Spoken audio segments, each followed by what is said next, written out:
Pleasant day to you, and welcome to a special interview with a special gentleman. And I say special because he is the newly appointed head coach of the Grenada senior men's national football team. So we're talking football today, and I make no bones about saying that I'm in the company of Mr. Michael Findlay, and he's from Canada, and he's joining us here in Grenada. He's a professional coach. As a matter of fact, he is a head coach and associated with UEFA Professional Association, Professional Licensed Coaches Association, and with the Canadian Soccer Association, has an A license. He's the director of coaching development at National Soccer Coaches Association of America, and also holds a goalkeeping coach diploma. Well, when I speak about goalkeeping, then yes, he can speak with me. Mr. Findlay, welcome to Grenada, and I should say welcome again to Grenada. Yes, well, many people have said welcome to Grenada, Yes, and I appreciate you welcoming me as everyone else has, and it's a real pleasure to be here. How has it been for you since you've been here? It's been fabulous. The people, the welcoming I've got certainly matches the reputation of Grenada and its people. The staff at the GFA have been extremely helpful in guiding me in my first days here on the island. And it's been a wonderful opportunity. I actually am got some challenges now because now I have to decide what parish I'm from because they're all from different parishes. So now I'm in trouble, you know. So I'll have to decide that over time. You had a taste of the food. Fantastic. We had some oil down, and it was. I think I had too much oil down. So, but no, it was a wonderful first couple of weeks before we went to work. Okay, football. This is what you are here for. Yes. Why football? Why football? Well, I guess you can. I can thank my father for that. He introduced me for football. My mother wanted me to be a doctor, of course, as all mothers do. But I chose football. I think football for me is about the global relationship it has with people and countries and cultures. It brings together people that nothing else does. There's an old saying that they say that, the ball speaks all languages. And what I love about football is it is an equalizer for people. It doesn't matter what level of economics you come from, what culture you come from, what family you come from. Football brings us all together, and I think it's just the exciting idea of watching it. There's nothing better than the rhythm of a crowd. Unfortunately, right now, due to obvious pandemic challenges, we don't see that. But in the past, it was that rhythm of crowd and the basis of almost a religion to some people. How are you able to adjust now that the crowds are away from the game? Yeah, it's been a while since I've stood in a technical area with people and crowds. It's been a great challenge. I feel for the people, actually. I feel for the fans of football, and I look forward to the day they can return. But we must progress and we must go on. Grenada and football, you have, since you're here and you started your sessions, you see a lot about Grenada and football and how people apply themselves, how players apply themselves. How do you find it? Encouraging. Grenada comes with, I believe, a very strong sporting background, whether that be in other sports, but also football. I see a great emotion when they come to the pitch. I see opportunity and potential. And I also see a great number of people who are demanding success and want to move the game forward here in Grenada.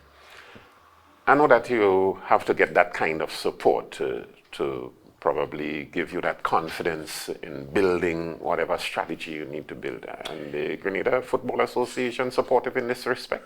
Yes, I mean, let's first of all, thank the president and his executive committee that they would have the vision to decide to make some of the moves they've made. There's great infrastructure that I've witnessed since I've come here. There's some very good building pieces. And what we need to understand is, as we as a football family, will need to have action behind our thoughts. And people are about change, and we are definitely in a change mindset. And I think it'll be very encouraging with all of the pieces that I see, is that it's going to advance us in hopefully the near and far future. But we need to be patient, but we need to be action oriented. We need to act on our thoughts and our impressions. But would you say that it has met your expectations? Yes, I would. I mean, I had an understanding of Grenada. I visited here before when I was involved with the Canadian national team program. I was the under-23 head coach, and we came through the Caribbean on a tour. So I did experience Grenada, and things have improved since I was here a number of years ago. So from an expectation point of view, we have to temper it. We have to be honest with ourselves. It'll be a slow build, but as long as we work collectively, I think some of the decisions that will be made will bear fruit in many years to come. Your strategies, any different to when you are in Canada? The strategies you expect to employ because you have players of a different caliber now? Yeah, I mean, you always have to set a certain standard. It doesn't matter if you're dealing with the powerhouses of CONCACAF or you're dealing with the developing nations such as Grenada. We will set standards and we'll set expectations. But along the way, we'll look for the little successes. And part of that plan will be about structure. It'll be about a vision, but it'll also be about implementing. And we will look to both the staff and all the players to participate in this, including the other members of the football family within Grenada, which is the club structure. You have started training. Yes. And I know it's a hectic task. It's been a challenge. You have some 40 players in your arsenal. How are you handling that? It's been great. I mean, the reason you coach is to work with players, right? And be on the field. There's nothing better. I mean, I walked out on the pitch the other day, and I could smell the grass, and that in itself, you know, the hairs start to stand up on my hands. But no, it's been great. It's been an opportunity for me to get a better idea of the Grenadian player, to get a better idea of how they function and how they address themselves as it relates to the needs and the demands that myself and the staff put down. But it's been very pleasing to see their application, their commitment, and really their energy levels. I think they want to be part of something. Where do you go from here as it relates to those sessions? You have the sessions, 2 sessions per day? Yes. Is it? So what we've done is to give me an opportunity to assess the sort of competency and where we're at. I've asked the staff to assist me, and we've brought in 40 players, as you've referenced. It's given us a 7 to 10 day period to watch them in training. We've played some small-sided and inter-squad type matches to get a sense of how they look in a larger format. And then come the next 2 days, we'll cut this group down to another group of 20 players. And from there, we'll prepare for the March window. And that'll give us an additional opportunity to see them and prepare them both physically and emotionally. I know within the group you have some semi-pro and professional players. How are they getting along? Because they have been campaigning in different environments. Yes. Well, this is the great challenge of Grenadian football, is that you're dealing with 2 different levels of play, one being professional or semi-professional, and the other one being a domestic player who is aspiring, who wants to maybe be that other player. And so we need to mirror those elements, but also understanding the realities of that domestic player versus the other one. But in terms of wanting to be part of something, they all think the same. They want to be part of success, they want to be part of football, and they want to be part of Grenada and hopefully the future successes. So you're saying there's great potential? Oh, 100%. That's one of the reasons that I came, was potential. Your first game is against El Salvador as it relates to the Qatar 2022 qualifiers, World Cup qualifiers. How are you preparing for that first game, physically and mentally? Yeah. Well, first and foremost, the idea that we are in World Cup qualifying is such an exciting time. You have to start somewhere. I showed some footage to the players the other day about Qatar. I've spent some time in Qatar myself. It's a very interesting country, and I think they're actually going to put on a very, very entertaining World Cup. But the fact that we're in it at the first stage is something to applaud. And the fact that we have an opportunity to potentially move forward is why we play and why we get together. In terms of preparing for our first round game in El Salvador, we have to be realistic. I mean, El Salvador is a sixth ranked nation in CONCACAF. We currently rank 18th. El Salvador has a strong, deep culture of football, and they've been competing at that sort of top 6, top 7 level for a number of years. I've had the opportunity to be on the other side of the technical area from them on a number of occasions. So we do have a challenge in front of us. However, football is played 90 minutes. It's played by 11 players in each team.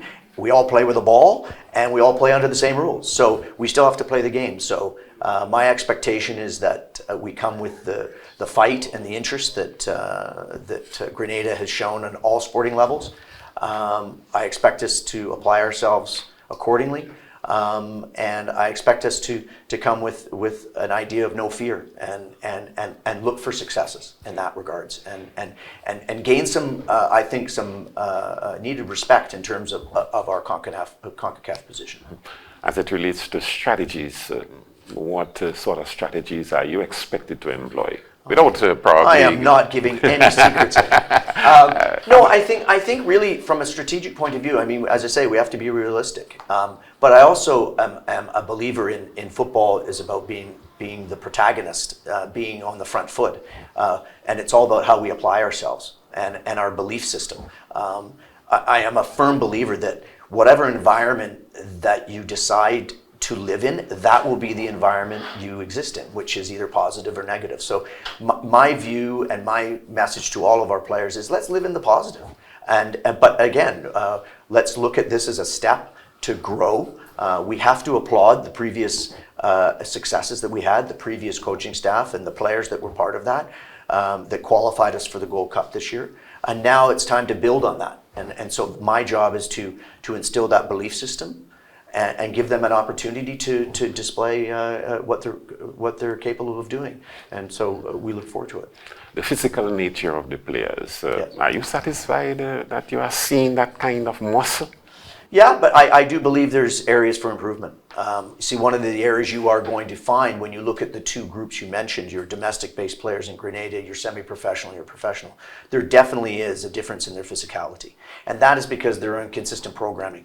So what we're going to try and do, and through the GFA and our technical group, is instill a program for them to improve even their current physical condition. And we have to become football specific. Unfortunately, COVID has provided great challenges for us. So the next 5 weeks for us is going to be very difficult for these players because we need to get them to a certain standard within the CONCACAF region, within World Cup qualifying. So there is room for improvement, definitely. I know that one of the challenges in time gone by is that the application of the players associated strictly with football, because some players probably have to look for a livelihood, definitely not professional, Correct. Not semi-professional. How is that going for you? Yeah, it's a difference for me, and again, we'll speak to it, I think, in a minute. But it's about part of the challenge that interests me. But yeah, what we need to do is we need to look at the realities of these players' lives, and know that some of them on the island need to apply a trade, and they need to make a living, and we're not in a position from a professional standard to reimburse them for football at this point. But that doesn't mean they can't focus on their own activities, what they do outside of their work, when they come into training for us. And I really go back to that word application and interest. And whether you're playing at the biggest club in the world or one of the powerhouses of the country, that doesn't mean we can't set the same sort of mindset of wanting to be better. When your stint is complete, what would you like to be on the history books pertaining to your accomplishments? Are you firing me already? No. How long have we been here? I know that you don't intend to get citizenship here. Oh yeah, I mean, look, football is a journey, and certainly international football is a journey. And from my position here, I came here for the challenge. I came here with the idea of an opportunity. I had the pleasure and the honor of being the head coach of my own country, and there's no bigger honor. And being able to stand in some of the technical areas in CONCACAF, the Aztecas of the world, and the San Pedro Sulas of the world in Honduras has given me pause to think, okay, what is my next challenge? And this was what it was, and it certainly has presented that. In terms of what I want to leave, I want to leave a Grenadian answer. For an example for you would be the fact that when we went through this process, most coaches around the world internationally bring their own staff in. And I have people that I'm very close to in Canada and abroad that could have been involved in this. But when I did my evaluation and of what the ultimate objective was here, we needed to create a Grenadian answer. Grenada must be core to what we're doing. And that's why, for example, it's an all Grenadian staff that is working with me and assisting me and guiding me and helping me. But at the end of the day, I want to walk away from this opportunity and have laid a foundation of being better, of leaving legacy, of leaving it in the hands of Grenadian people who are going to affect football at all levels. So if I can walk away from that at whatever time that may be, and I can look back and I see that infrastructure and I see that foundation, well, then I think I've been a success. And hopefully along the way, we catch a few games and we move forward. Outside of the structure of the national men's senior football team and your contract, your job here of coaching them, are we expecting anything extra as it relates to the development of football, let's say in the rural areas, in the minor leagues? Yeah, I mean, one of the benefits that I feel I bring to this opportunity is to bring experience within the development program. Canada was a developing, and it continues to be a developing nation. And there's a number of lessons that we learned along the process. And one of my jobs and part of the mandate is to assist with that and guide.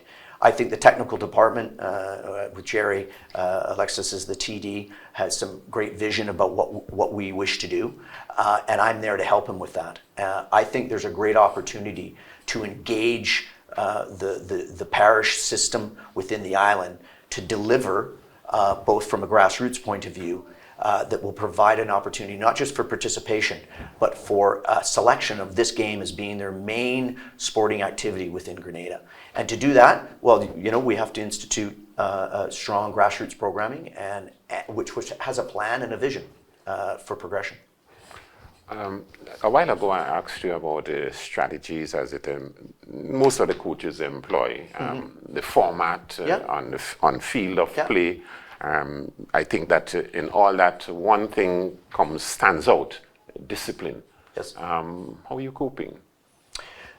Yeah, it's good. It's challenging because I think what you see when you evaluate Grenada is you saw a group of players who, as you say, had to have a relationship between a professional and a domestic. Organization, effective organization, is critical to any plan and any implementation. If you look at me and ask me about philosophy in football, I find that to be a really interesting question, because people start to talk about all these different formations and all these sorts of things. At the end of the day, philosophically, football, there's only one philosophy, and that is to win. That's why we play the game. Now, how you go about doing that, that is more where I focus on. And what I'd like us to be is us to be a nation and a group of players that are enthusiastic towards the game, understand the benefits of good organization both behind the ball and in front of the ball. But most importantly, to apply ourselves. As I said, I use that word protagonist. Be the ones who, whether you're attacking with the ball, you also can be attacking without the ball. So it's more of a mindset and energy level, and that's what I look towards applying. And that discipline question you asked me, it takes time to instill that in them. You know, it's mentally difficult, and this is a great challenge for them. But I think they're willing to take that challenge on. That's the response I've seen just in the first number of weeks tells me they're open to learning, which is the most exciting part of it. Would I say that you would be introducing real Grenadianism in football? Yeah, what I hope to do is create a belief system that we need an identity. right? And that identity must have Grenada, as I said, at its core. Whether we exercise our right to gather players that are existing outside of the Grenadian league and are existing in a professional environment, well, we have to take that into consideration because that's going to help us be better. It's also going to help us with our own system here on island because you'll see players who want to emulate. You want to see players who want to watch those other players and they want to copy them. And so, it's a balancing act in that regards. What advice would you want to give the Grenadian public as it relates to your exploits?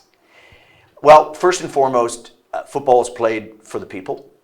It sounds a little romantic, but it's true. You ask any player, any coach, why do you do this? You do it for the fans. You do it for the people of interest. Yes, my core responsibility will be to teach and educate and drive and lead players and coaching staffs. But at the end of the day, we do it for the people.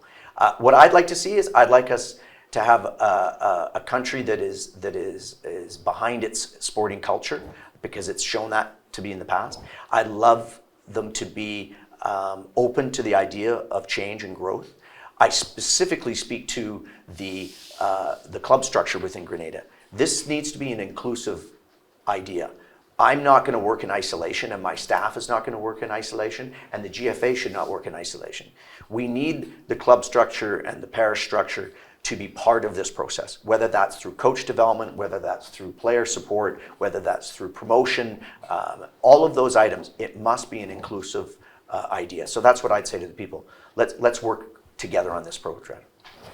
Thank you very much. Thank you. Nice talking to you. And I don't think this would be the last time. I hope not. I enjoyed it very much, and it's lovely I will to be see watching you all the way from El Salvador, Well, yes. from the US VI, and I'll be watching your footsteps to see exactly how you're going. Because, as you said, we in football to win. Yes, absolutely, and I appreciate it, and I want to thank everybody so far who has guided me in all of the things that I've been doing. The staff that I have on board has been fantastic, and at the end of the day, I look forward to our successes. You've been listening to the Grenada Senior Men's National Football Head Coach, Mr. Michael Findlay. He's a Canadian. As he said, it's not the first time he's in Grenada, so let's probably give him citizenship for the meantime. And thanks for joining us, and do join us again next time. Until so long.